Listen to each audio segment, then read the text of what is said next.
Let's go ahead and go to Howard in New York. Howard, you're on the air. Go ahead. First of all, I said I disagree with you and I don't like you. I didn't say you suck or anything like that. Okay, well, whatever. That's what they said you said. All right. Second Well, you're of all, on the air now, sir. Go ahead. give me 2 minutes without interrupting me, okay?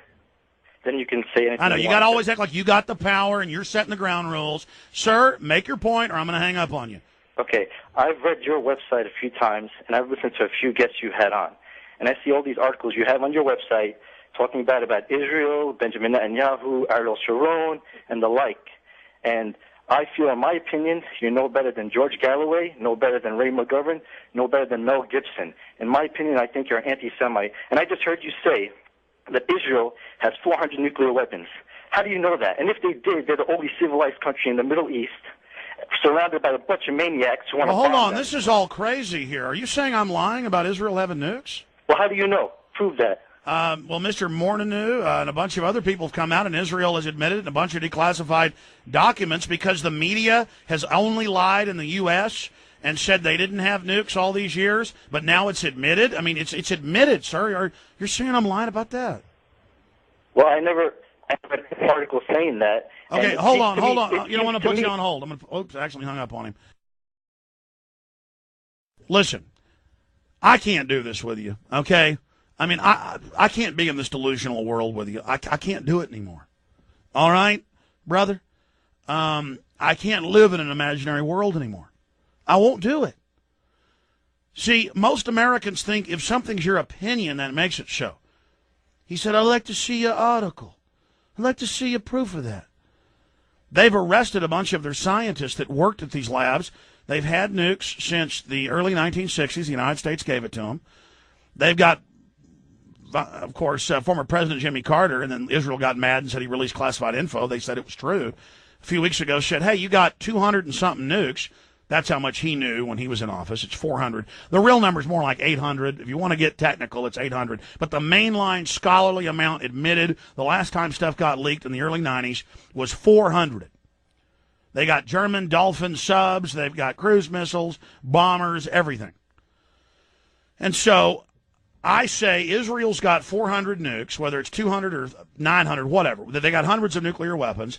It's hypocritical to say that Iran's going to get one when the UN and everybody else says, and our own CIA assessment says they don't have nukes. To then say, well, they might get one someday, so we want to nuke them. They've said, hit them with a bunch of strategic nukes, which then, by the way, will add and create isotopes with a ground detonation, much dirtier than an atmospheric, because then the atmosphere, it doesn't create a lot of fallout. The fallout's the combination of the reaction and the surrounding metals and compounds. You know what a little bit of cobalt will do? Just a little bit in the ground where that nuke goes off? I mean, let's say a little bit of cobalt in a machine at that base, and they have, by the way, cobalt and things there. Just hundreds of different metals create incredibly radioactive isotopes, and they want to hit them with hundreds of strategic nukes all over Iran at all their research sites, destroying their entire infrastructure. That will be thrown into the air, and we'll breathe it. Okay? So as an American who pays all this tax money to Israel, and I don't like it going to Egypt, Israel, Russia, China. I don't like it going to hundreds of countries. I'm against all this foreign aid. And Ron Paul comes out and says, I'm against foreign aid and gets, why is it? Do people say I'm anti-Egyptian because I'm against them getting foreign aid? You ought to go look at all the Nazi sites that attack me because, I don't come out and say Jews are the devil. So, but at the same time, I don't appreciate, and that's why Israel's lost so much credibility, is calling former presidents and calling anybody that's against attacking Iran an anti-Semite. When, both my grandfathers were in the Army Air Corps, and one of them crashed and almost died.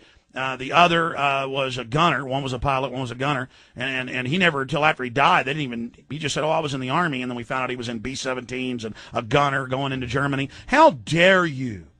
When I almost don't exist, because my grandfathers both almost died fighting Hitler. How dare you?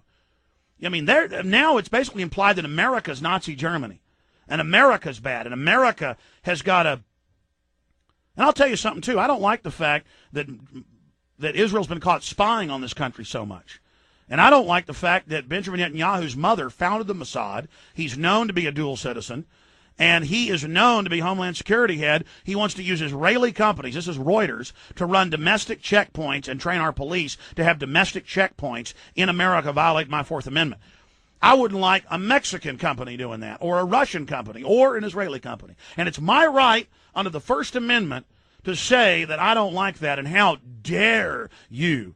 When I almost don't exist, both my grandfathers almost died in the defense of this country in the air, and in the defense of the Jewish people, and the defense against Hitler, and you call here, and you go to a World War II veteran who fought for this country in the Pacific like Jimmy Carter, and you and say he's an anti-Semite because it's on video, Israeli police shooting Palestinian children and laughing. That's wrong.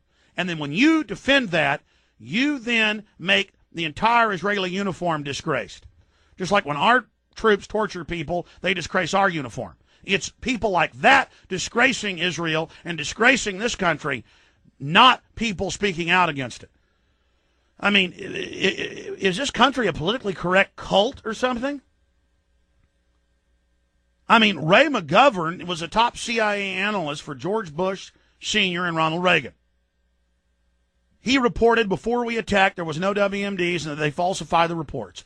That's now all come out. Is Scott McClellan anti-Israel?